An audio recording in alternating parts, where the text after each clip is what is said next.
Hi guys, welcome back to Kpop Talks. I'm your host Areum, and today we're doing our mid-year top 15. I think it's 15. Yes, K-pop albums of 2023. Originally, when I thought about making this list, it was supposed to be a top 10, but then I realized there were so many albums that I really enjoyed, and I felt like they deserved a spot, and so I ended up extending the list. I did the same thing also for the songs of the year until the mid-year list for obviously this year for 2023, and I realized there were way many more singles or songs in general that I really loved, and same thing for the albums, which again it's I think a great example of a great year for the genre, considering in my opinion the fact that again 2019, 2020 and partially 2021 were pretty forgettable years apart from different spots here and there. And last year was fantastic, and this year has been fantastic overall, I think. And so let's get right into it. But before, let's have a bunch of honorable mentions, albums that I really love, but for one reason or another, just simply couldn't make the list. Mainly because I either thought these other albums were better, or simply because I listened to them more, and they're more obviously towards my alley with the type of music that I love to listen to. So let's get right into the honorable mentions. We have obviously KANG Danielle with REALIEZ, Sakurazuki 46 with Sakurazuki, the special edition album, Yesung with Sensory Flows, Colde, Love Part 2, Purple Kiss, Cabin Fever, MUSM Opera 5, MUSM Opera 5, and then Kim Areum with Soul Wave. These were honorable mentions. Actually, they're all quite diverse projects, but they're all pretty much under the pop alley, apart from Sakurazuki, which is a J-pop idol group, which, you know, I always like to remind you that this group exists so you can get into it and love it as well as much as I do. Let's get right into it. Number 15, we have Epik with Strawberry. Now, it's not that I hated it, but I was somewhat disappointed when I heard this album at first. It grew on me. I feel like a lot of songs that I've listened to are just simply quality. You can always get that from Epik, regardless of everything, regardless as much as even if I have some sort of criticism towards their music, is that somehow at the end of the fucking year, they're gonna have an album of theirs in my top. Pretty much happened always, apart really from I think maybe a year. I think it was 2019, but I don't think they even released music that year, if I'm not mistaken. But in general, they always make my list somehow. So amazing production, great features. Obviously, the lyricism and the rapping is always fantastic. But it's consistently what Epik has been done for the last 10 years. So if you like this, and if you like the previous stuff, you're gonna like this as well. Number 14, we have Kingdom, in History of Kingdom Part 6, Mujin. Now, this was for me a huge surprise, honestly, because normally you don't really hear thematical projects in K-pop as much anymore. It used to be more of a thing of the second generation groups, because a lot of times they needed a gimmick to stand out. It's so much stayed in third, but then it completely disappeared in fourth, because everybody kind of standardized with a specific sound in music. But at least for me specifically, when I look at this group, the way they were able to execute this pretty short project, I think was fantastic through and through. I love the way they keep pushing this idea, this concept. You know, it's not necessarily always strong, but when it hits, I think it hits as good as in this EP personally. So again, it's one of the best projects I've heard. Number 13, we have George with FRR. Great alternative rock, alternative pop music in my opinion, specifically alternative rock I would say. Chill, mellow, great for the summer vibes. The single is fantastic, and the songs as a whole are amazing. It's an album that flows perfectly through and through, and if you're a fan maybe of somebody like a Crush, I think you'll enjoy this type of music as well. I don't know if he features in it, I don't think so, but I think they've collaborated in the past. I could be wrong, correct me if I'm wrong. Number 12, Soyeon with Episode 1, Love. Soyeon, lead singer of Seoul, which is a very famous like alternative rock group from Korea, and this is her first big solo project in years. And she has Areum on this one, which was a huge single of this year, actually one of the better singles of this year, 100%. And the production is always fun, her vocals are always very interesting. She has this very raspy, raw voice, but she's still very good at hitting those notes the right way and going high when she has to, even though she's obviously more comfortable with lower notes. But overall, it's a pretty good album with its flaws, with its, I think, sometimes shortcomings. She's still able to pull off a great project nonetheless. Next we have Jeon with Archives of Emotion. Now, Jeon, ex-Lovelyz member, This is probably one of the biggest, if not the biggest surprise of the year for me, because I didn't think she had that in her. Like, to be able to pull out an album where the vocals are fantastic, the production is fantastic, thematically the album makes sense, and every song is somewhat memorable. I think that's very, very hard to do for an idol. Very few do it, and the fact that her company and herself have the vision of actually creating a full-fledged artist that makes full-length projects, for me, is something that I have to respect. And respect her as well, because she could have just went the safe route like many members of her group and other groups do, where they tend to go more of a safer route. She didn't. She's still doing K-pop and pop music, but she's taking some risks here and there where it's not just comfort K-pop stuff for her, which she could have easily done, in my opinion. Next we have Malik with Made in Seoul, one of the most flowing, cool hip-hop, Korean hip-hop albums of the year. I knew who Malik was, never really got into his music, but this is another great example of a short Korean hip-hop project that just delivers perfectly. Every beat is fantastic, every song fits, even the ones that have more of a fit, and they just make sense. And on top of making sense, the vocals and the way they sing on these tracks also actually is good. You know, a lot of times in hip-hop albums it can be hit or miss, but I don't think it's the case for this one, as in my opinion. And I say this every time because it's important to remind this to people. Like, this is not just a list about straight up K-pop, in the sense that we talk about a lot of different artists, right? And there's also great features in it, because we have The Quiet, Kid Millie, we have Skinny Brown, and Gist. Probably Tag with Kid Millie is my favorite, but again, they're all fantastic, and it's a pretty underground project, so I think a lot of you will discover new music through music, and new Korean hip-hop artists that you might have not known through this project. Next we have BamBam with Sour and Sweet. I mean, BamBam, again, honestly, I think he's a little bit underrated when it comes to his solo stuff. He's very good. I think better than Jackson and other guys.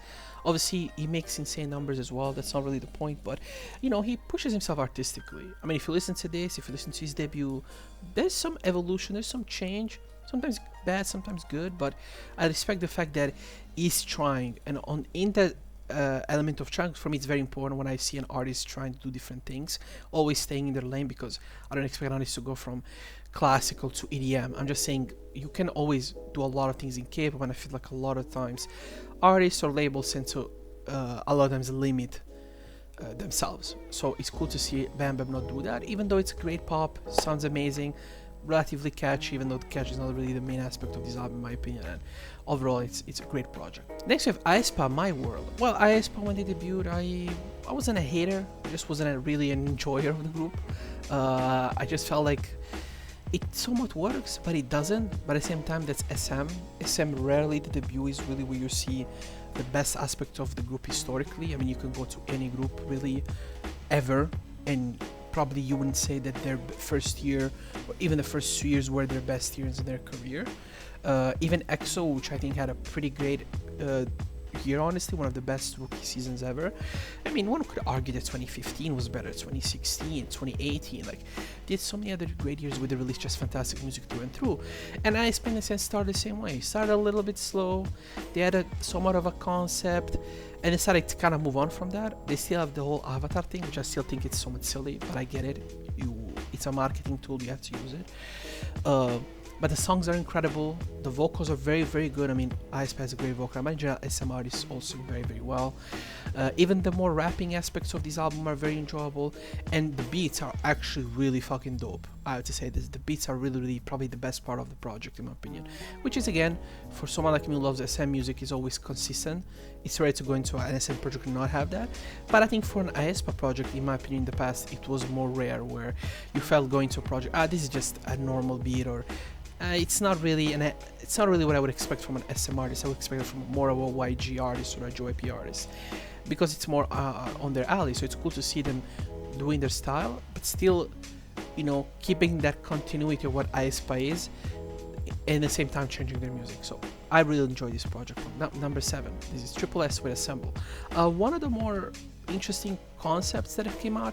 I still don't get why they're trying to attach all these NFT bullshit on it. I get it, probably that's how they got a lot of finances early on. I just think that in the long run it's hard to really attach that to the brand for a very long time. But this is a great full-length project.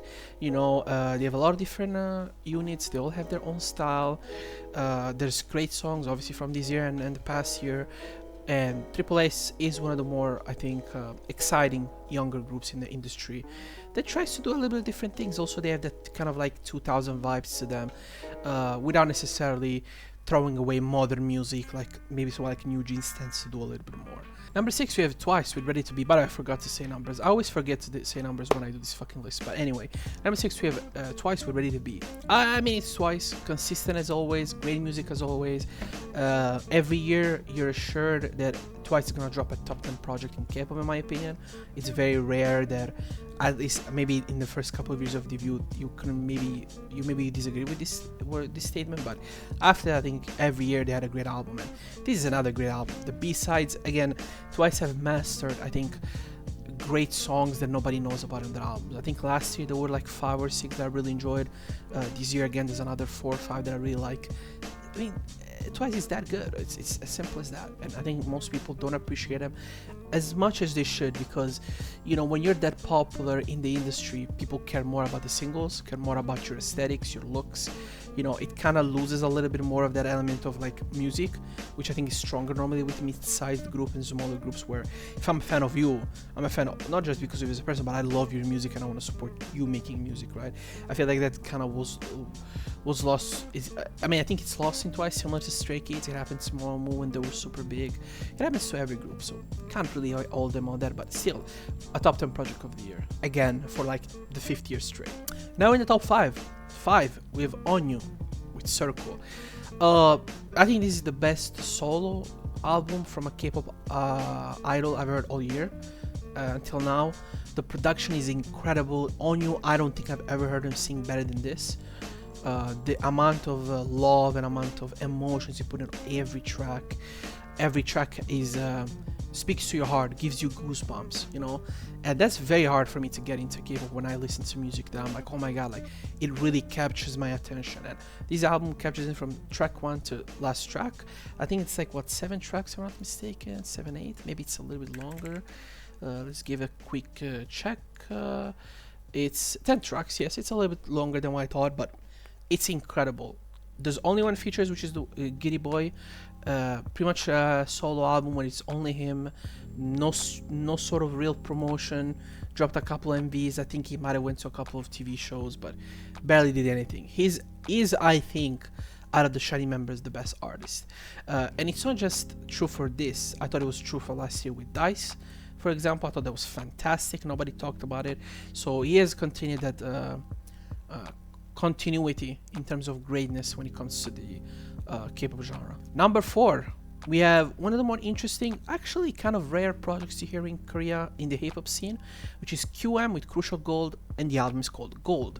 Now, these collaboration albums between producer, rapper, they're common in Korea as well, and one of them will be above this one. But in general, I find it that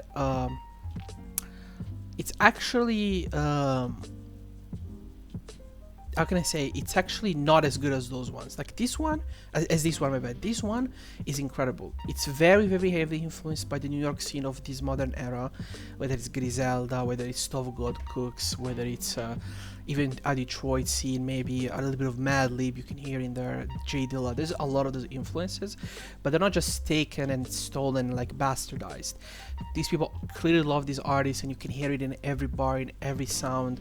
I love the vocal element they added, which is what I mean by originality, adding a singing element. It's quite rare for a lot of, I don't think I've ever heard a Griselda artist, maybe in West Side Gun's album, and maybe there are not samples, I mean, maybe in a couple of Conways, but in general, singing is not really a thing because that's not their style. So to add that element in one song, I thought was really cool. It's short, I think it's 4 or 5 songs as well. Another great project, and the beats are incredible. I think QM made them. I don't know if Crucial started or QM. They're fucking fantastic. Whoever made these beats are incredible. I think they're probably the best beats I've heard in K-pop for the most part, apart from the album that I have above them, in the genre in years. And number 3, we have another hip-hop project, which is Lil Moshpit and Fleeky Bang with Fleeky Season. Now, Fleeky Bang, I had no idea who he was. I assume he went to some fucking Show Me the Money show. Maybe he was an high school rapper when he was a kid. I mean, he has a demeanor, he has an aggressiveness that I love. And he fits very, very well with Lil Moshpit's style of production, that is very hard-nosed and very aggressive, in my opinion, and Fleeky Bang fits perfectly. It's an incredible project. The features also work because, you know, I said this even when I reviewed the song, and this song obviously will be in the song that I'm gonna mention now, which is How We Came featuring PH1, is in the list of the best songs of this year so far, and he's one of the few guys I think out-rapped PH1, at least outshined him. I don't know if I said out-rapped it. I think he out-rapped him, but he definitely outshined him just in terms of personality, coolness, and whatever. Of course, PH1 fangirls was saying that's not the case. No, it is the case in this case. Joey Park does a good job. Louis didn't know who he was, enjoyed it. Uneducated Kid who normally doesn't do a lot of features, and Polo Darret, who's I think is a little bit on the rise in recent memory. It's cool to see him making a little bit more music and collaborating with more and more artists, but he's super fucking young as well. So yeah, I mean, it's a very good album. Short, songs don't go over 3 minutes. Most of them don't even go over 2:30, but they're just fucking amazing. It's one of these albums I can put and enjoy and be fucking happy about it. And I'm not a guy who struggles with like necessarily attention span or anything, but you know, when you can grab my attention for 30 minutes and do it well, I don't care if another guy does an album of an hour and a half. I can go through that and be like, I was bored.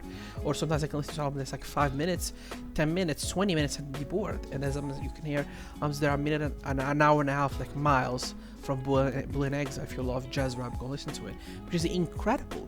But obviously more, the vast majority of great albums are more in the 20 to 40 minute mark, obviously. Number 2, we have Owen, and this is a double I decided to put because they pretty much came the same year, which is Love Is and Poem 4, Tyler Durden. Now, Owen is somebody that I knew he was, never really got into his music.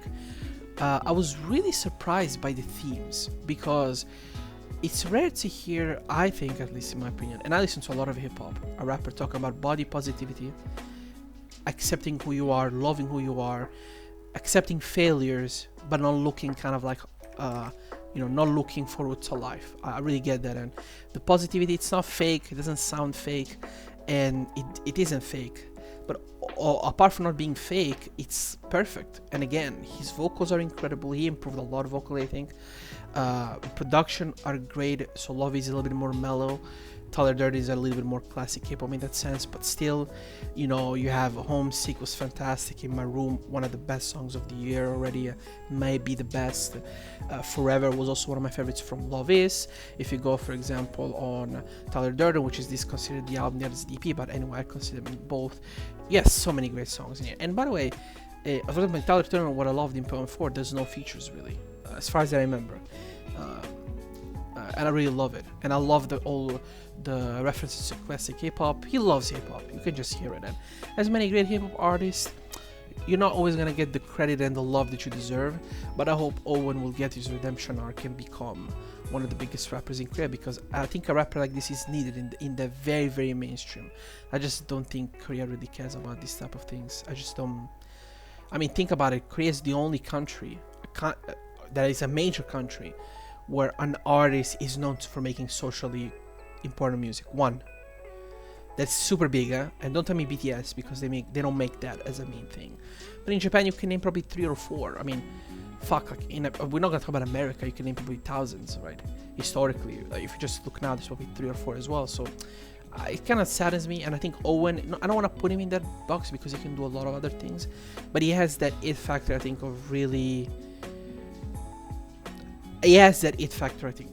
And again, he has 2 of the best hip-hop projects I've heard in Kpop ever, I think. Or in Korea ever. I really love it. And number 1, we have the best hip-hop project of the year. This is probably the first time ever that I have 4 Kpop projects in a row in my top 5.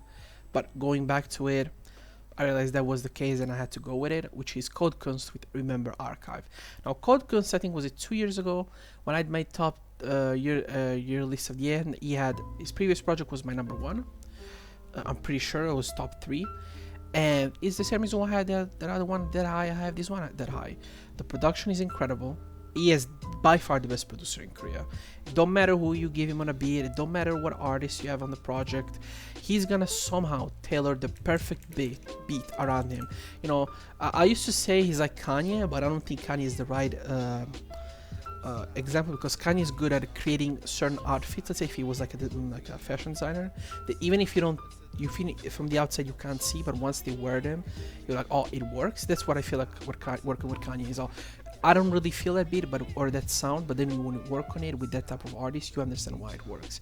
I find him to be more of a Madlib. A Madlib is kind of like that, where it don't matter who you give him, it's gonna work. Like even I Eat Boy, for example, and this type of people. So, you know, if he ever watched his videos a mistake, he might say, oh, I'm not these people. But I mean, I don't agree. I think in a Korean sense, that's who he is. In Korea, that's who he is, I think, undeniably.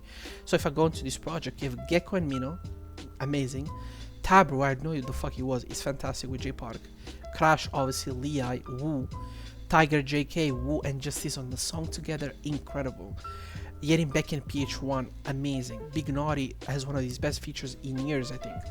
Davido obviously brings every song is because he's a producer, he's not singing, so everybody else is somebody else. And Getting Back and Wendy on a track together is incredible. Sumin, Kidmili, and Chai, you would think Sumin, Kidmili, and Chai, it works. Common, Paul Blanco. I'm a Paul Blanco. I don't know if I was a hater, but I just don't like the way his voice sounds. They fit. Jackson Wang is great. Palo Alto, I'm not the biggest fan of Palo Alto. He kills it on here. Kugi, he's gonna have one of the worst albums of this year so far. You'll see it in the video eventually. But he was great on here. And meanwhile, closed it perfectly with a record stop. So I think that for an album this long, the only other artist I think this year was able to pull it off throughout was B.I. I think. Everybody else, I think, couldn't do that. And I forgot to have B.I. in my honorable mention. I'm going to mention him now. B.I. as one of the most impressive albums of the year, in my opinion. People don't respect how good this album is. It's as well, I think, 45 minutes. It's 15 tracks. It's incredible. Go check that out as well. But going back to Kunst, I still think he's by far the best producer. And I think, listen, we have to be honest, right? I think he's the reason why producing in Korea got better in the last 3 years, because before you had Gray, you had maybe another couple of people, but in the last 4 or 5 years so many new producers are coming around that are just incredible in this sphere. And I think Code Kunst is a huge inspiration to all these people. I believe so, because you listen to Code Kunst and you listen to how much stuff he can do differently. Like, I would assume that anybody who has a ear can see that and be like, oh, I want to be like him. Like, Gray was always fine, but Gray was always more like a Timbaland in the sense that he always cared more about the hits than anything else. But Code Kunst is more about the art form. He'll drop an album, barely have any sort of promotion. Bro, I've been watching a shitload of fucking I Live Alone, or other shows he's in. Like, he never mentions his music like that. So it's obviously something that's for him. It's more than just simply making money, which I love. It's actually what every artist should be. In my modest opinion of a guy who was also one day would like to be an artist that, makes money through his art but doesn't value money over artistry, let's say. This was it. It's gonna be a long video, 20-ish minutes. This is a pretty good list, I think. We're gonna have solo artists, smaller artists you guys don't know, independent, Nugu groups, we have super popular idols, we have rap, we have everything. So hopefully you're gonna like the list. Tell me what were your favorite albums of this year, and let's see each other with the next video, which is gonna be, I assume they're gonna come out together, which is the best K-pop song so far.